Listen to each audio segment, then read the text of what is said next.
আমার আলমারির মধ্যে 17-18 ভরি সোনা ছিল, ছেলে সম্পূর্ণ বাইর করে নিয়ে চলে গেছে। ইয়া করা পারিনি, ও মেন গেট লাগানো ছিল, ওটা ভাঙ্গাই আছে, মেন গেট ভাঙ্গাই চলে যাচ্ছে।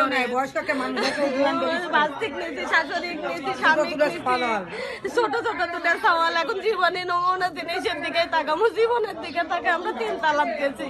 আমার নিজের ঘরের সম্পূর্ণ জিনিস নিয়ে চলে গেছে, একটা জিনিস তারা জিনিস নিচ্ছে। তার কারণে আমি দেখাবেন, আমি 3 তালাক থেকে খালি শব্দ শুনেছি যে আমার জিনিস নিচ্ছে, আলমারির বাড়ি দিচ্ছে, সেটা খালি শব্দ পাচ্ছি। আমি 3 তালার পুরো এখন নিচের জিনিস নিয়ে গেছে, ওরা যাওয়ার পরে 3 তালাক থেকে নামিয়েছি। এখন আমি বউ মানুষ বাড়ির মধ্যে থাকি, এখন ছেলে মানুষকে আমি চিনি না, মুসলিম ছেলেকে আমি চিনি না। এখন আমার স্বামী ভাসুর ওরা হয়তো চিনেন, মুসলিম ছেলেকে চিনি না। তবে একজনের দেখেছি আমি, উপর তালার থেকে অনেক দেখলে চিনে পারবো, ওই বাড়ির মধ্যে বের হয়ে যাচ্ছে, তখন আমি দেখেছি। মাছ বিক্রি করার টাকা ছিল, আমার আলু বিক্রি করার টাকা ছিল, 2 লক্ষ টাকা ছিল আলু বিক্রি করার, মাছ বিক্রি করার টাকা ছিল, সম্পূর্ণ নিয়ে গেছে ওরা।